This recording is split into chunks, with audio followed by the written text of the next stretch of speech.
Hi friends, இன்றைக்கி என்ன recipe பார்க்க போகிறோன்னா மட்டன் கிரேவி தான் பார்க்க போகிறோம். நார்மலாக நம்ம வீட்டில் செய்கிற மாதிரி இல்லாமல் கிராமத்தில் எப்படி செய்வோமோ உருளைக்கிழங்கு முருங்கைக்காலாம் போட்டு அந்த மாதிரி ஒரு திக்காக 2 அரவை சேர்த்து செய்ய போகிறோம். எப்படி செய்யலான்னு பார்க்கலாம் வாங்க. இதுக்கு என்னென்ன பொருட்கள் நம்ம ஆட் பண்ண போகிறோன்றதை குவான்டிட்டியோடு நான் ஆட் பண்ணும்போது சொல்கிறேன். மட்டன் கிரேவி ரொம்பவே டேஸ்டியாக இருக்கும். உங்கள் வீட்டில் நீங்களும் ட்ரை பண்ணி பாருங்கள். குக்கரில் 1 கிலோ மட்டன் எடுத்துருக்கோம். அரை ஸ்பூன் மஞ்சள் சேர்த்துக்கலாம்.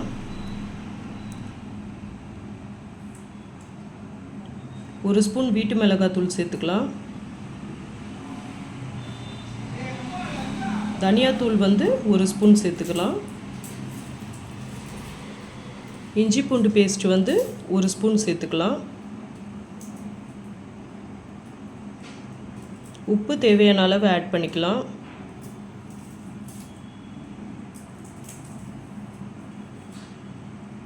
கருவேப்பிலை கொஞ்சம் சேர்த்துக்கலாம். வெங்காயம் ஒரு ஆஃப் அந்த சைஸில் சேர்த்துக்கலாம். தக்காளி 1 தக்காளி சேர்த்துக்கலாம். தேவையான அளவு கொஞ்சம் தண்ணி ஊற்றி ஒரு 5-6 விசில் வச்சு எடுத்துக்கலாம்.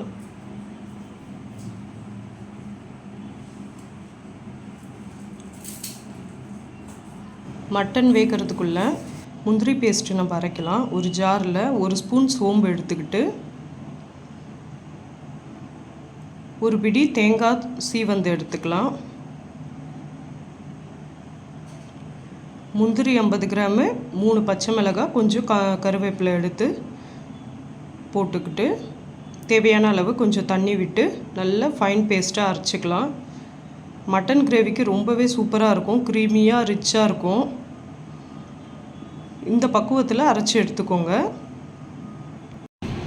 நெக்ஸ்ட்டு பவுடர் பேஸில் நம்ம ஒரு மசாலா அரைச்சிக்கலாம். தனியா 2 ஸ்பூனு, சோம்பு 1 ஸ்பூனு, 6 வரமிளகாய் எடுத்துருக்கேன்.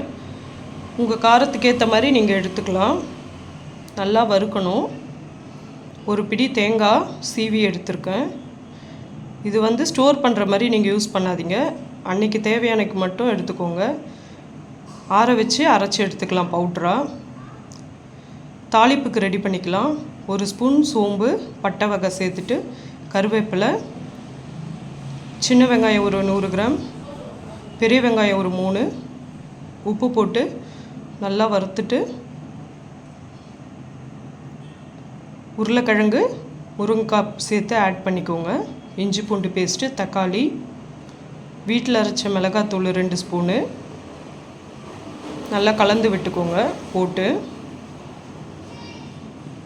வேக வச்ச மட்டனை ஆட் பண்ணிக்கலாம்.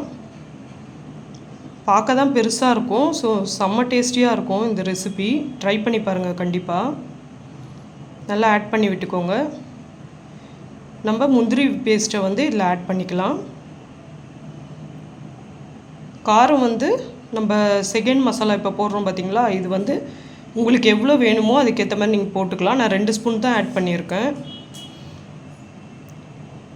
கொத்தமல்லி தூவி நீங்கள் பரிமாறினீங்கன்னா அவ்வளோ டேஸ்ட்டாக இருக்கும். உங்கள் வீட்லேயும் நீங்கள் ட்ரை பண்ணி பார்த்துட்டு எப்படி வந்திருக்குன்றதை கமெண்ட்டில் சொல்லுங்கள். பிடிச்சிருந்தால் சப்ஸ்கிரைப் பண்ணுங்கள். Bye friends.